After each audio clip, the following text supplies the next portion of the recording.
жаңа білім жаңа ғасыр республикалық сайыстың Шығыс Қазақстан облысы бойынша іріктеу турына қош келдіңіздер.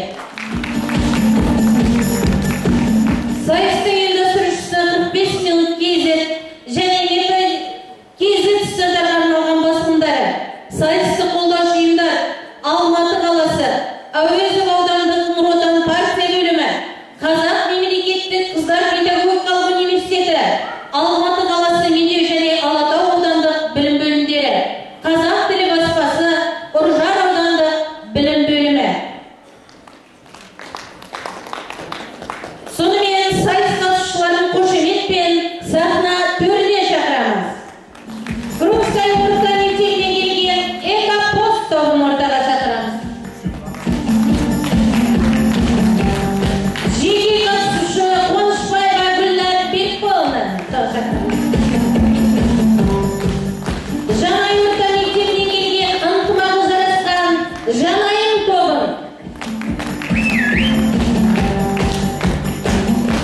Жеке қатысушы Келесова Айнұр Келесовна. Семей қаласы Ибраим орта мектебінен келген ұстаз Арт тобы.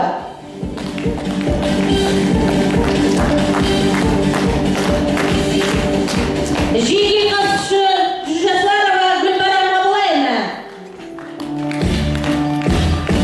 Алтынсарин орта мектебінің білімділер тобы.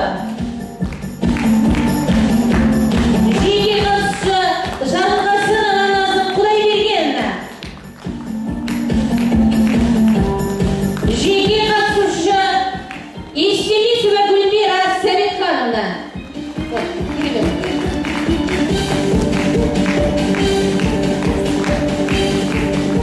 2012-2013 оқу жылында Нұр Отан партиясы Қазақ мемлекеттік қыздар педагогикалық университеті 45 минут KZ басылымы ұйымдастыруымен республика көлемінде 7 облыста жаңа білім, жаңа ғасыр тақырыбымен ғылыми-практикалық семинарлар болып өтті. Аталмыш семинардың бірі 24 сәуір 2013 жылы Ұржар аудандық білім бөлімі қолдауымен Ұржар кенті Крупская атындағы мектепте өткізілген болатын. Семинарға жалпы 200-ден астам ұстаз қатысып, семинарға қатысушы сертификатына ие болды. Тақырыптық баяндамалар оқылды. Осындай жоспар бойынша өткізілген жұмыстардың нәтижесі 2013-14 оқу жылында жаңа білім, жаңа ғасыр тақырыбында ұйымдастырылатын республикалық конкурсқа және арнайы тақырыптар бойынша өткізілетін дәрістік семинарларға негіз болды. Осындай жаңа бағытта ұйымдастырылған семинардың бірі жоспар бойынша Ұржар ауданы Жанай ауылында Жанай орта мектебінде 14 қарашада болып өтті. Семинар қатысушылары ұлағатты ұрпақ тәрбиелеу жобасымен танысып, сұрақтарға жауап алынды. Жалпы 200-ден астам ұстаз семинар қатысушысы сертификатын иеленіп, шығармашылық жұмыстар көрмесі болып өтті. Ал жаңа бағытта ұйымдастырылған республикалық сайыстың алғашқы таныстырылымы жұмыс жоспарына сай 28 қыркүйекте Алматы қаласында болып өткен.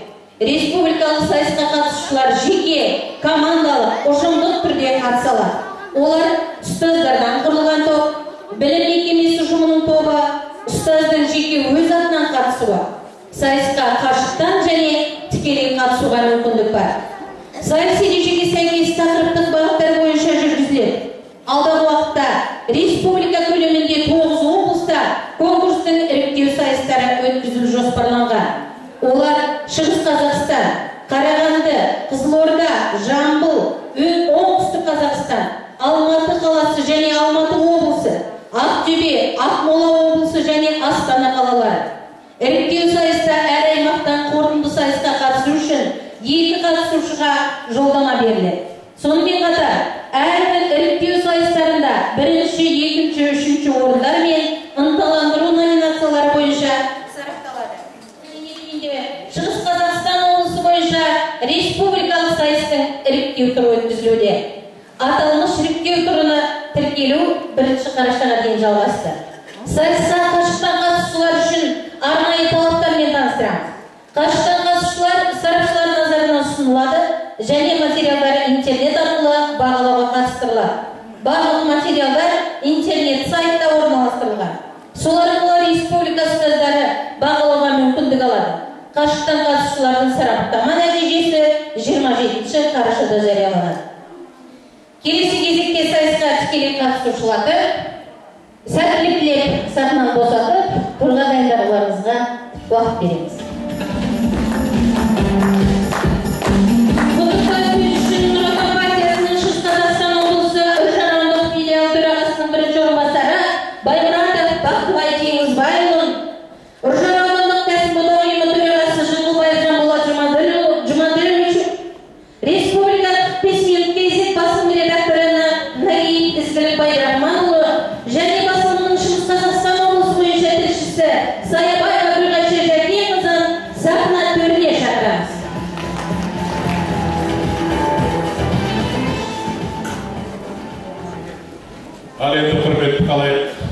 Бүгін өздеріңіз мына жаңа басталып жатқан жаңа білім, жаңа ғасыр деген үлкен сайыстың көрермені болып отырсыздар, соның жанашыры болып отырсыздар, және біздің ұстаздар өз өнерлерін көрсетіп, әрмен қарайда республика деңгейінде ата-ана, ұстаз және мектеп білім ошақтары бірігіп жұмыс істеп, қандай жетістіктерге жете алады, соны тамашалай аласыздар, және әрмен қарай сол біздің адамдар өз өнерлерін, өз біліктіліктерін көрсету үшін жағдай жасай аламыз. Осы отырғанда біз қолдасақ, одан әрмен қарайда өз өнерлерін, деңгейлерін көтере береді деп есептейміз, және бәріміз де білеміз. Соңғы 15-ші съезд болғанда Нұр Отан партиясының ең басты мәселелер, ең басы біздің президентіміз атап айтқандай, біз келешекте білікті, білімді, еңбекқор, ізденімпаз және Қазақстан Республикасының заңын сыйлайтын азаматтар тәрбиелеуді басты мақсатымызды сондай талап қойды. Соны жасайтын қазір алдарыңызға шығатын ұстаздар, ұстаз қай уақытта болса да барлық мамандықтардың ең бастысы деп есептейміз. Егер ұстазымыз болмаса, сіздер боласыздар ма, біздер боламыз ба, осындай жағдайға жетеміз ба? Сол бірақ кейбірде қолда бар алтынның қадірі жоқ деп ұстаздарымыздың қадірін білмей жатамыз. Соны осындайда қорғайық, қолдайық, шамамыз келгенше қол қоштайық. Сол сайысқа қатысатын қазір адамдарға мен жақсылық тілеймін, жеңіс тілеймін. Бұл жерден жеңілетін адам болмайды. Әр адам бәр ұрпақ үшін жұмыс жасап жатырсыздар ғой. Сол бірдеріңізден конкуренция дейді ғой. Бірлеріңіз себепші болып, әрқашанда дамуға жағдай жасап отыруларыңызға тілектеспін. Рахмет деп атаймыз.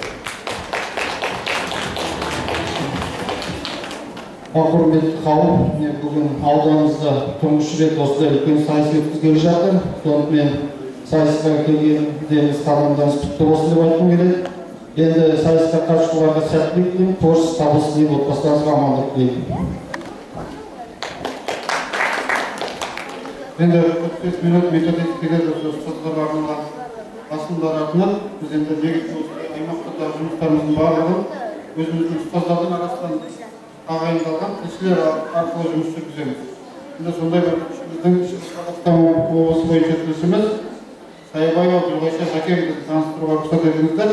Яғни осы конкурстың, семинарлардың барлығы осы ұйымдастыру жұмыстары, барлық жұмыстары осы кісінің ұйымдастыруымен осы жақтан, яғни ұйытқы болуымен жүзеге асып жатыр. Және өзімізді сол редакциядан алғыс білдіріп, осы тілші куәлігі ресми түрде соны табыс етеміз, және осы редакциясынан алғыс сөз айтуға рұқсат етеміз.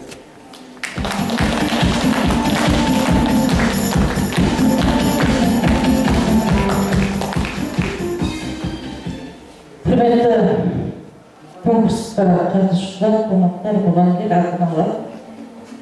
Бүгінгі мына үлкен сайысқа келіп республикалық жаңа білім жаңа ғасыр атты конкурсқа қатысушыларымызға қолдау көрсетіп, ата-аналар жағынан мұғалімдер жағынан және бүгінгі қатысып отырған Үржар аудандық Нұр Отан атынан барлық қолдау жасап жатқан Үржар аудандық білім бөлімінен тілші атынан өзім көп рахмет айтқым келеді.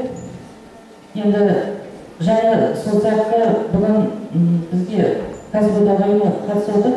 Ол кісіге де көп рахмет айтқым келеді. Сайысқа қатысушыларға табыс тілеймін. Бәрі жақсы болсын.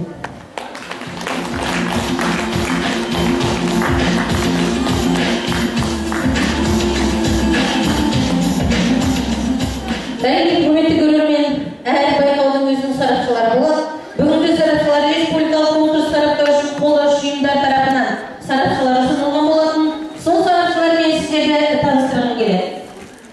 Нұр Отан партиясының Шығыс Қазақстан облысы Үржар аудандық филиалы төрағасының бірінші орынбасары Баймұратов Бақтығай Тегізбайұлы. Үржар аудандық кәсіподақ ұйымының төрағасы Жыңғылбаев Жанболат Жұмаділұлы. Ақтау отбасы мәдениет мектебі жобасының авторы Рамазан Жәшиұлы. Ата-аналар атынан Иманғазиева Гүлбарам Данабекқызы. Құрметті көрермен, сайысымызда өзіңді таныстыр, өзгені таны және мектептегі бір мезет. Регламент 8 минут. Байқауға қатысушылар регламент сақтауға тырысамыз. Алғашқы топ Крупская атындағы орта мектебінен келген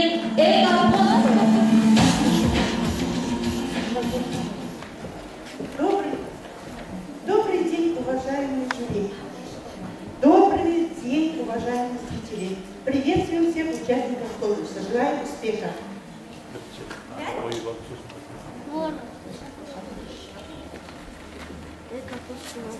Гляньте, господа, на карту. В холод бросит или в жар.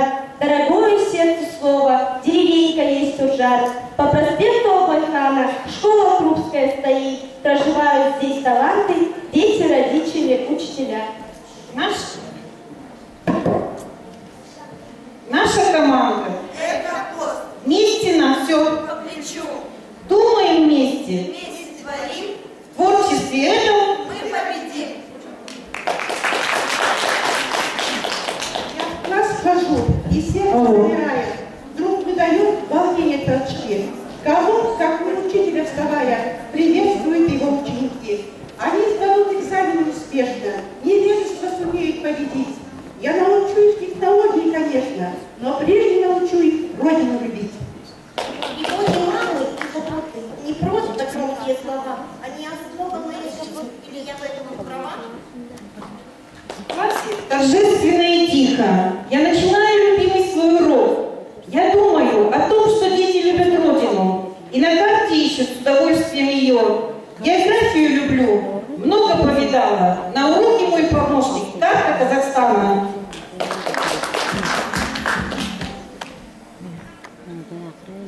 Соединив любовь и знания, познав науки красоты, мы, ученицы 8 класса, учимся всему. Спасибо за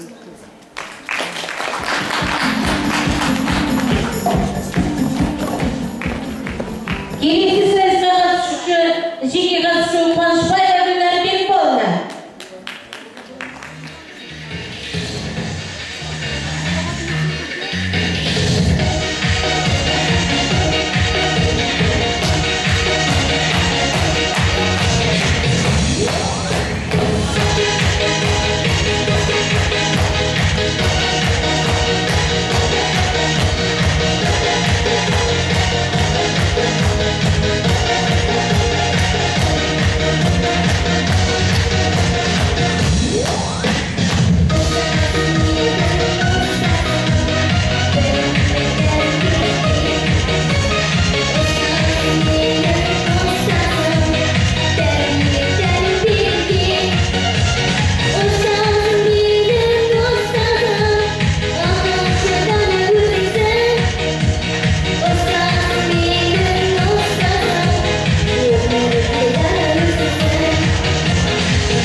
шындан менің бала деп соғады жүрегім, түсіне білем баланың әрбір тілегін. Есімім Гүлнар, ұлтым қазақ білсеңіз, шәкірт деп жүрген ұстаздардың бір едік. Ел ертеңі өскелен ұрпақ балада, сол ұрпаққа тәрбие беру санамда. Талай жылдар еңбек етіп келемін, тымық таппай ізденіп еңбек келемін. Өтсе де 20 жылдай арада, әрқашанда қатардамыз көштегі, алға қойған қызметтегі істерді, еңбегімді жетілдірумен дамыту, алға қойған мақсатымда осы еді. Рахмет. Алдыңызға жаңа орта мектебіне келген ынтымағы жарасқан Жанайым тобы.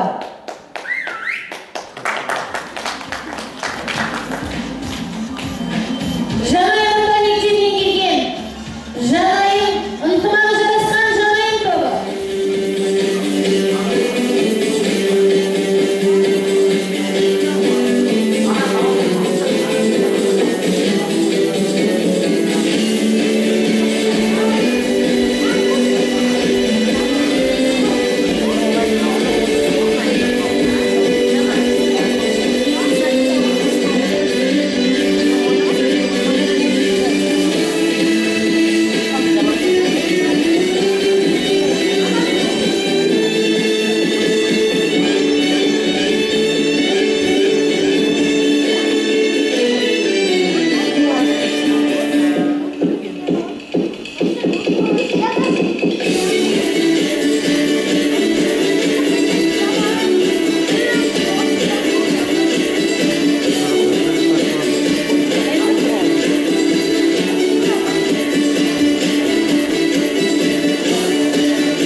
ілінбеген ешқашан атысынға, жібермеген ешкімге ақысында, оқушы, ұстаз және де ата-ананың келдік біз байқауына қатысуға. Тарбағатай тауының бөктерінен сынақтан қашан ұстаз сескенемең, ата-ана шәкірттердің басын қосқан Үржардағы Жанайдың мектебінен көріңіздер құшағының талабын кеп, ойлаймыз жүлден орын аламыз деп, тобымыздың артында қойдық тауыл, ынтымағы жарасқан Жанайым деп.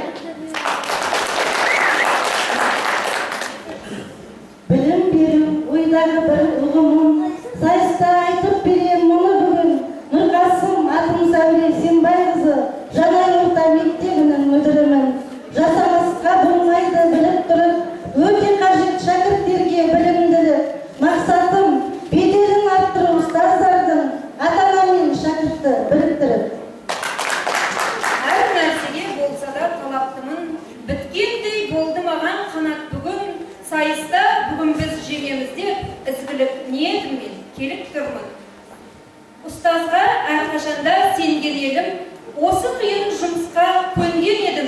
Тегім әлі қызымын Саңқайбайдың оқу ісі бөлімін меңгерем. Ұстаз болдым өмірде талаппенен, мамандықты мен өзім қалап кегем. Қайратбай Бақытқамын Мұқан қызы, өзін өзі танудан сабақ берем. Айтайын өзімді жұрыққанға, әрқашанда жақынның тұнықтарға, Сегім Абел, Назгүл Бейсен қызы дәріс берем бастауыш сыныптарға. Өнерде талайлармен тең боламын, айта алмаймын олардан кем боламын. Сыныпта оқудың үздігімін, Исайымын Мүрсәлімнің. Сайыстың басталады алды бүгін, көстендеймін өмірдің бар қызығын. Талай сайыстан жүлдегермін, мектептің бетке ұстар нар қызығын. Өнер десе жастайымнан қызыққанмын, әліммен сахнаға сан шыққанмын. Бүгінде зейнеткер әже болған мен Қажахметтің қызы Ырысжанмын. Өнерге елжіреп еріп тұрмын. Немеремді өзіммен еліктірдім. Бүгін болатын мына сайысқа өзіммен бірге еріп алып келіп тұрмын.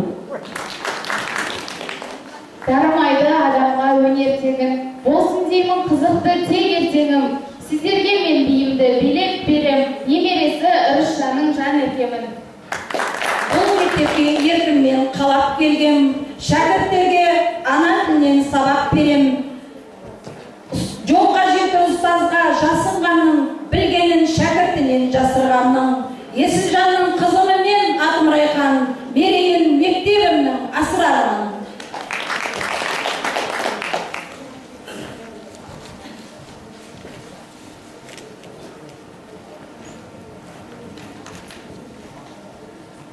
Жалай орта мектебінде бүгінгі күндегі мұғалімдер саны 31. Барлығы жоғары білімді. Жоғары санатта 9 мұғалім, бірінші санатта 6 мұғалім, екінші санатта 10 мұғалім бар. Мектептегі оқушы саны 167, шағын орталықтағы бала саны 45. Мектеп жетістіктері: коммуналдық мемлекеттік мекеме Жалай орта мектебі 2010-11-2012 оқу жылдарында ұлттық бірыңғай тестілеуден 5 пәнінде, 4 пәнінде аудан мектептері арасында жүлделі 1-ші орынды. 2012-2013 оқу жылында ұбт-да кездескен қиындықтарға қарамастан алғашқы ондықта 7-ші орынға ие болды. Мұғалімдеріміздің жетістігіне тоқталатын болсақ, ауданда өткізілген үздік авторлық бағдарлама 2013 сайысына география пәні мұғалімі Ағымбекова жүлделі 2-ші орынға, технология пәні мұғалімі Арғанатова үздік панорамалық сабақ 2013 сайысында жаңа жұмыстан бағамы бойынша 3-ші орынмен мақтау қағазына, жыл мұғалімі байқауында бастауыш сынып мұғалімі Абенова Назгүл Бейсен қызы алғыс хатқа, жыл сынып жетекшісі байқауында Абдуллина Сәулеткин қызы тәжірибелі ұстаз бағамына, Қайратбаева Бақыт Мұқан қызы өзін-өзі тану пәнінің мұғалімінің ең үздік портфолиосы 2013 сайысында аудандық білім бөлімінің мақтау қағазына, аудандық білім бөлімінің мадақтамасына, қазақ тіл пәні мұғалімдері Нұрқасымова облыстық білім бөлімінің, Аленова облыстық кәсіподағы ұйымының құрмет грамоталарына, Райхан Есімжанқызы Темірханова республикалық ғылыми-практикалық конференцияларға белсенді қатысып, 2 конференцияның алғыс хатына, құрмет грамотасына ие болып, шығармалары, мақалалары жинақ кітаптарына енді. Сонымен қатар Райхан Есімжанқызына республикалық 45 мемлекет сайтының да алғыс хаты берілген болатын. Енді мектептің мерейін асқақтатар шәкірттер десек, мектебімізде жаңағы мерейімізді үстем етер шәкірттеріміз де жеткілікті. Олардың жетістігіне тоқталатын болсақ, 2012 жылғы түлегіміз Қалиева Маржан ұлттық бірыңғай тестілеуде жоғары балл жинап, президенттің стипендиясына ие болып, Түркияда Акан университетінде президенттің стипендиясы болып білім алып жатыр. Бұл біздің мектебіміз үшін өте үлкен мәртебе. Сонымен қатар Бәйділдәрова Айгүл Болатқызы аудандық пән олимпиадаларының бірнеше мәрте жүлдегері, аудандық шығарма байқауының, Абай Шайдан оқуларының жеңімпазы, республикалық ғылыми-зерттеу сайысының 1-ші орын иегері. Бейсенбекова Айгүл мен Оразбаева Айсұлу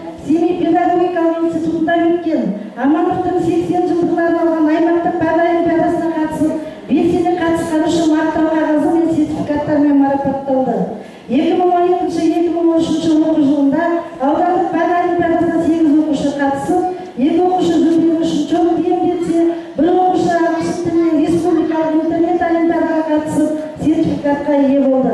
Мұғалімі Тұрдыбеков Алмас Талғатұлы. Интеллектуалдық сайыстарға 60 оқушы қатысып, 35 оқушы жүлделі орындарға ие болды. Сонымен қатар бүгін ортамызда тұрған екі шәкіртіміз Мұрсалима Бестай 5-ші сыныптан бастап осындағы аудандық олимпиадаға қазақ тілі пәнінен қатысып, жылда жүлделі орындарға ие болады. Абай Шайханың оқуларының жеңімпазы.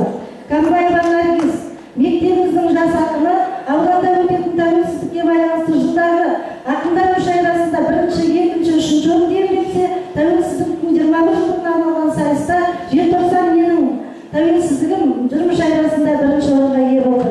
Асхат Жайырке мектебіміздің өнерлі қызы, оқу озаты, осы тұрған үш оқушымызда оқу озаттары, әрқашан мектебіміздің мақтаныштары.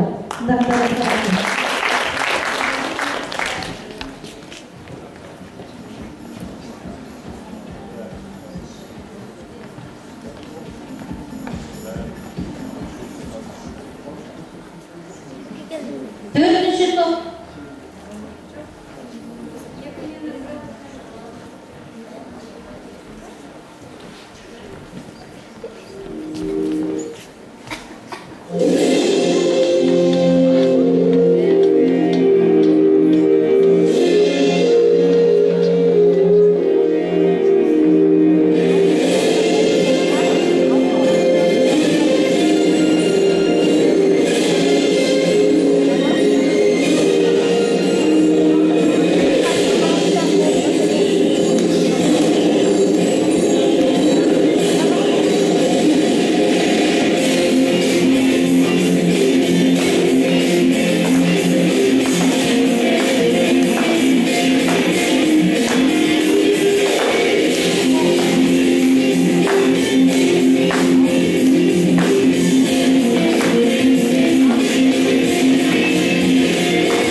сынып оқушысы Дана Нұрмұратқызы және мектебіміздің балауса қыздар би ансамблі жетекшісі мектептің шағын орталық тәрбиешісі Жекебаева Мөлдір Ғабдылқайымовна.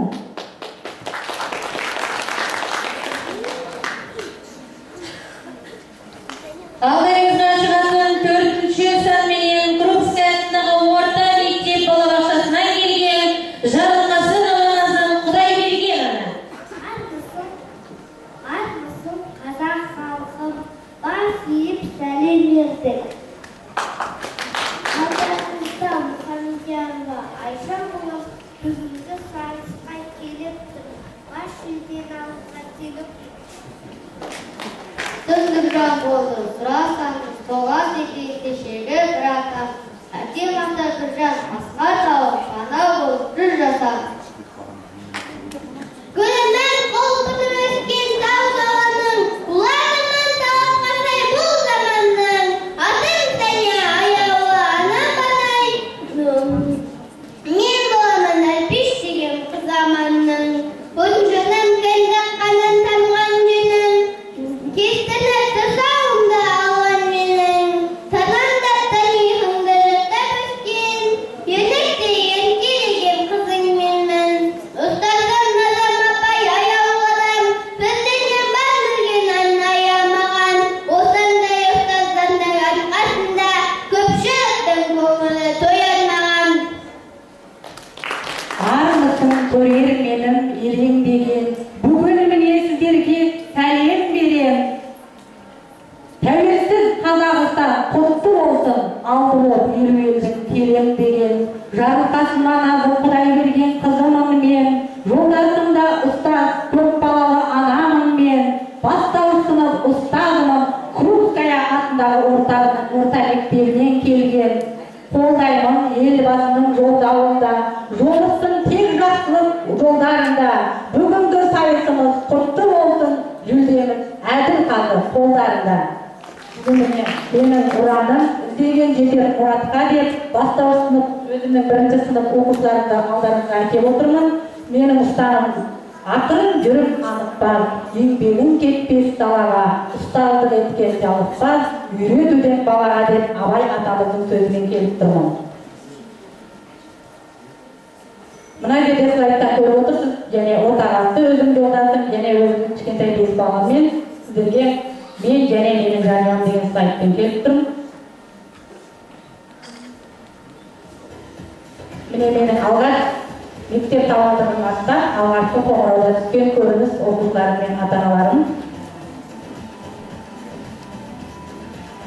Міне бәрі ата-аналары ұжым болып келіп тұр.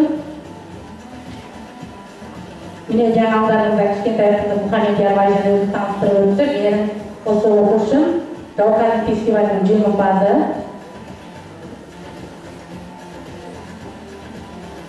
Өтілген бізде тәрбие жұмыстарға белсене қатысып, қыс сыны сайысын өткізгенмен көрініс. Бәріміз біргеміз деп, береке бірлікпен, отбасымен, мектептегі сынып жетекшінің тығыз байланысты, оқушыларын, ата-аналар бәріміз бірге деген тақырыппен келіп тұрмыз. Біздің міне жыл басының наурыз мерекесі ата-анамен тығыз байланысты, оқушылар ата-анамен байланысты үлкен тәрбие сағаты өткен. Сол жерден үзінді көрсетіп тұрмыз. Бақыт береке, құрт мереке, әз наурыз деген тақырыпта өтілген наурыз. Бұл жерде әртүрлі қазақтың ұлттық дәстүрін дәріптеп, бесікке бөлу, ұстау кесу деген ырымдар көрсетілген. Және біз сыныбымызбен бірге ауылымызды жасыл ел бағдарламасымен белсене қатысып, 80 түп ағаш Бестерек ауыл округының маңайына апарып өткенбіз. Және де біз бос жүрмейміз, мектебіміздің ауласын гүлдетеміз, көркейтеміз деп өзіміздің үлестірегі жұмысымыз мектеп ауласында. Және біз жалғыз мектеп, жалғыз едемейміз, қоғамдық өмірге де белсене қатысамыз, әртүрлі мектепшілік, ауданаралық, облысаралық іс-шараларға қоғамдық өмірде үзінді көрсетіп тұрмыз. Және біз бәрінде де сабақ бірінші орында тұрады, сабақ пен тәрбие, сабақ үстіндегі көріністер көріп отырсыздар.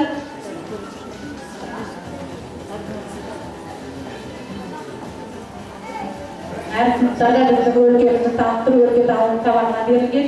Және өнері қолбасыққа жол демекші, мына өзімнің шығармашылық туындым облыстарға да бастаушылық мұғалімі жан-жақты болады.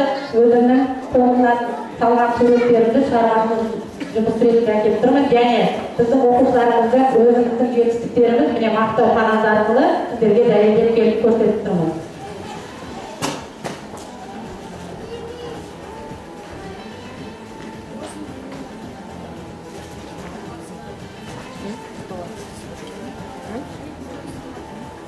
Тыңдап көңіл бөлгендеріңізге назарларыңызға рахмет.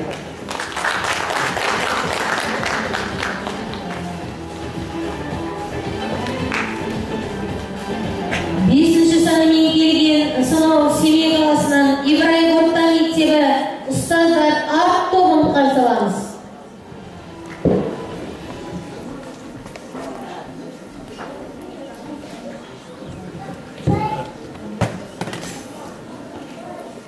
Музыка.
Жаңағы төс белгімізде біз ұстаз арт тобы деп алып отырмыз. Әйкеш Ибраев атындағы орта мектеп.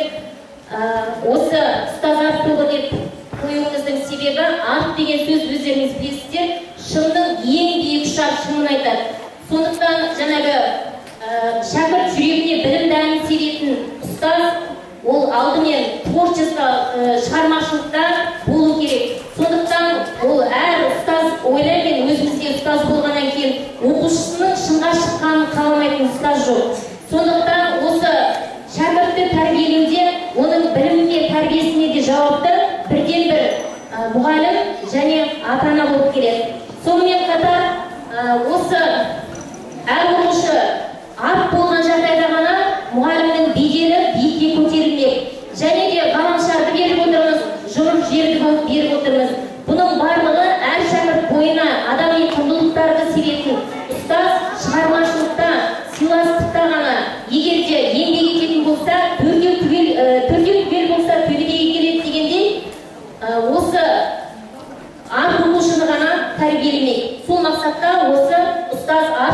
алып отырмыз. Тыңдағандарыңызға рахмет. Және семейдің дәрінаға кетіп қабылдаңыздар.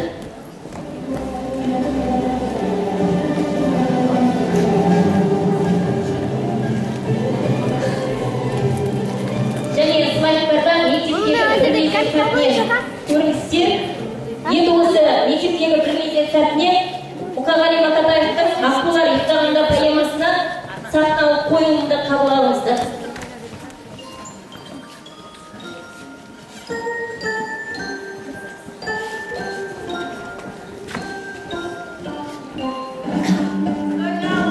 Өзенде жоқ сыймаған арнасына, жылға да жоқ даламен жалғасуға, таза туған жаңбырдың тамшысындай қалай біткен мына көл тау басына. Ортаймаған жетім көл толмағанда, болған өмір ұқсайды болмағанға. Сақ та жоқ, бетінде сық та жоқ, айдынына ақ туы қонбаған ба.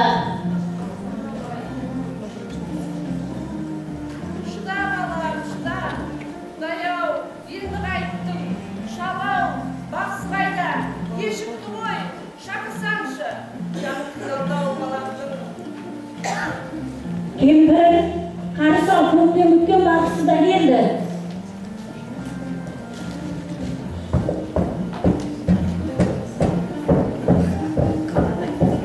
Қауқастала қайды екен?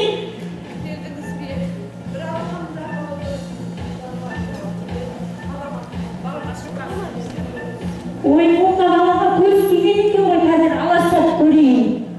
Сөп, кет бәрекет кет. Тілдінің тіліне, көздінің көзіне, ағыдай осы балаға шипаңды бере көр. Күншығысқа көш, күншығыстан күнбатысқа көш. Мына балаға енді тыңсарада аққуды қанатымен шықтамасаңдар, айырып қаласыңдар ғой. Жолдасына аққу артып алып кеп қанатымен шықтаңдар. Бүгінгі түннен қалдырсаңдар, баладан айырылып қаласыңдар. Одан басқа көмегі келмейді сендерге.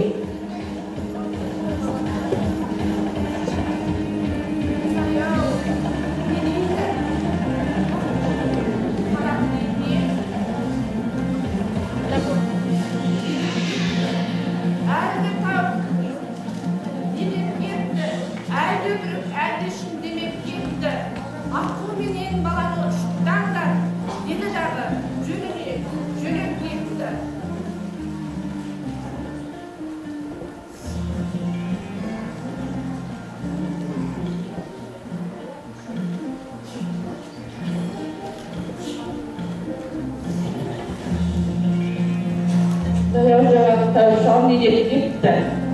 Аққуменен қанатымен аққудың шықтаңдар деп кетті ғой. Шал-ау, тұрсаңшы, не қып отырсың? Таяу қалды таң атуға. Неткен жансың санасыз жаратылған. Жаңағы тауық шалдың айтқан сөзі ұмытылып қалды ма санатыңнан? Жоқ, бара алмаймын, бармаймын, қалай барам? Ол қатаң қасиетке қалай ғана, келер тұсты қалай адам, қинама, бара алмаймын, қалай барам? Не деп отырсың? Жалғызыңнан артық па, жалған бәрі? Бала өтсе бақыттың керегіне, перзент сұрап несіне армандадың? Құрысын, бүйтіп сенің жалған бағың. Құрысын, бүйтіп сенің жалған бағың. Ақсәке, болдық сәке, құрысын бәрі, жалған. Болдық сәке, құрысын бәрі, жалған.